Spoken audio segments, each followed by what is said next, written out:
রাজনৈতিক কারণে গেল বছরের আগস্টে 3 ওয়ানডে আর টি-20 সিরিজ খেলতে বাংলাদেশ সফরে আসেনি ভারত। দ্বিপাক্ষিক সিরিজটি পিছিয়ে এবছর সেপ্টেম্বরে অনুষ্ঠিত হওয়ার কথা। নিরাপত্তা ইস্যুতে বাংলাদেশ টি-20 বিশ্বকাপ খেলতে ভারতে না যাওয়ার সিদ্ধান্তে আবারও অনিশ্চয়তার মুখে পড়েছে এই সফর। তবে বাংলাদেশের সাধারণ নির্বাচনের পর দুই প্রতিবেশী দেশের সম্পর্কের বরফ গলতে শুরু করেছে। বিসিসিআই থেকে বাংলাদেশ সফর নিয়েও এসেছে ইতিবাচক বার্তা। গলতে শুরু করেছে জমে যাওয়া বরফ, সেই পুরনো বন্ধুত্বের সুবাস ভারত বাংলাদেশ সম্পর্কে। 5 আগস্ট 2024-এর পর ক্রমশ বাড়ছিল দুই প্রতিবেশী দেশের দূরত্ব। তবে বাংলাদেশের নতুন সরকার গঠনের পর ভারত আবারও বন্ধুত্বপূর্ণ সম্পর্কের দরজায় কড়া নাড়ছে। মুস্তাফিজুর রহমান ইস্যু থেকে শুরু করে বিশ্বকাপ বয়কট, অদূর ভবিষ্যতে সব সমস্যারই যেন সমাধান আসন্ন, অন্তত এমন আভাস ক্রীড়া প্রতিমন্ত্রী আমিনুল হক ও বিসিসিআই এর সহসভাপতি রাজীব শুক্লার কণ্ঠে।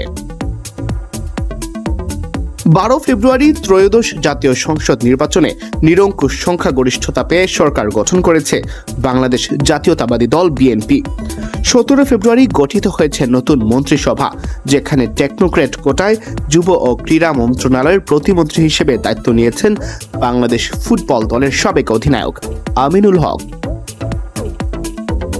দায়িত্ব নেওয়ার পর প্রথমবার গণমাধ্যমের মুখোমুখি হলে আমিনুলের কাছে ভারত বাংলাদেশ সম্পর্ক নিয়ে জানতে চাওয়া হয়।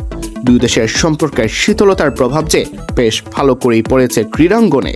জবাবে আমিনুল জানান, আমি আজকে শপথ গ্রহণ অনুষ্ঠান থেকে আসার পরেই আমাদের সংসদ ভবনে ইন্ডিয়ার ডেপুটি হাই কমিশনারের সাথে আমার দেখা হয়েছিল। অ্যাবাউট দিস রিজন আমি তার সাথে কথা বলেছি, সেও খুব ফ্রেন্ডলি, আমিও তার সাথে খুব ফ্রেন্ডলিভাবে বলেছি যে আমরা দ্রুতই এই সমস্যাটি আলোচনার ভিত্তিতে নিরসন করতে চাই, কারণ আমরা চাই যে আমাদের পার্শ্ববর্তী সকল দেশের সাথে যাতে আমাদের একটি বন্ধুত্বপূর্ণ সম্পর্ক থাকে। সেটা খেলাধুলা থেকে শুরু করে সব সেক্টর নিয়ে আমরা একটি আন্তরিক পরিবেশ গড়ে তোলার মাধ্যমে আমরা একটি সৌহার্দ্যপূর্ণ সম্পর্ক গড়ে তুলতে চাই। এদিকে ভারতও সম্পর্ক উষ্ণ রাখতে চাইছে বাংলাদেশের সাথে।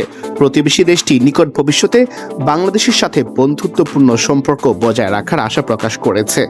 2026 বিশ্বকাপে বাংলাদেশ অংশ না নিলেও ক্রিকেটীয় সলা পরামর্শে এই বিষয়টির সহজ সমাধানের পথেই হাঁটছে বিসিসিআই। এরই ধারাবাহিকতায় বাংলাদেশকে করতে চায় একটি আইসিসি ইভেন্টের আয়োজক। সম্প্রতি এক সাক্ষাৎকারে বিসিসিআই এর সহসভাপতি রাজীব শুক্লা বলেন, আমাদের বৈঠকে বাংলাদেশকে নিয়ে আলাপ হয়েছে। সেখানে আমরা ভেবেছি বাংলাদেশে একটি আন্তর্জাতিক ক্রিকেট আসর করার। বাংলাদেশ আমাদের বন্ধু, বাংলাদেশ আমাদের মিত্র।